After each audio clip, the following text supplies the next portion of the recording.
Justin soon reaffirmed his desire, proposing we merge our households. Despite my initial trepidation about my messy life, I agreed, a profound sense of rightness washing over me. Unbeknownst to us, Pete and Cherry were celebrating their successful plan to unite us. As evening fell, a special dinner, the beginning, was prepared, setting the stage for our future. What challenges will we face as we blend our families and lives? How will Pete and Cherry's plan for constant family fun truly unfold? And what does the beginning ultimately signify for our unique love story?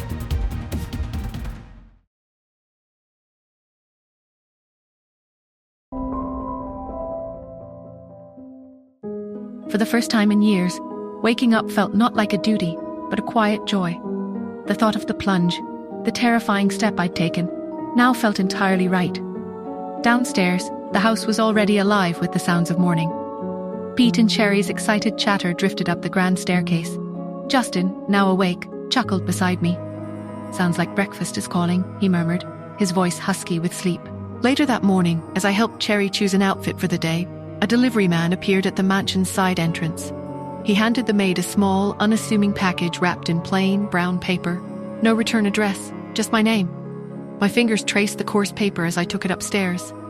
Inside, nestled amongst layers of tissue, wasn't the carved bird, but an old, brittle academic paper. It was a research article, dense with medical jargon, written by my mother, Yvette, from decades ago. Tucked into its faded pages was a single, dried, unusual flower, pressed flat between the leaves. It was a species I didn't immediately recognize, but it seemed oddly out of place. This wasn't a positive clue like the bird. It was unsettling. It hinted at secrets, at an existence far removed from the mother I remembered. That afternoon, I took Pete and Cherry to a quiet part of the park. While they chased squirrels and played on the swings, my eyes subtly scanned the surroundings.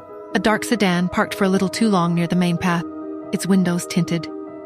Then the car pulled away too smoothly, too quickly, disappearing before I could confirm. It was a subtle reminder. Someone was still watching.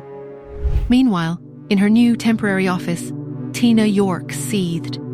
The fluorescent light hummed, casting a harsh glow on her face, twisted with venomous bitterness. She ended a call with Shadow, her spy. "She's still clean?" Tina hissed, her voice barely a whisper laced with contempt. "No vulnerabilities? No slip-ups? And Lisa Black is a model student? This is unacceptable." Shadow's reply had been flat. "She's cautious, and Lisa's academic record is currently unassailable." Tina slammed her fist on the desk. "Then you'll have to create a weakness. I need something concrete, something that will ruin her. I want you to plant evidence of plagiarism in Lisa's research proposal. Make it look like a clear, undeniable case of academic dishonesty. Do it discreetly, but make sure it's found before her next review." Joel sat across from Ian in the hospital room.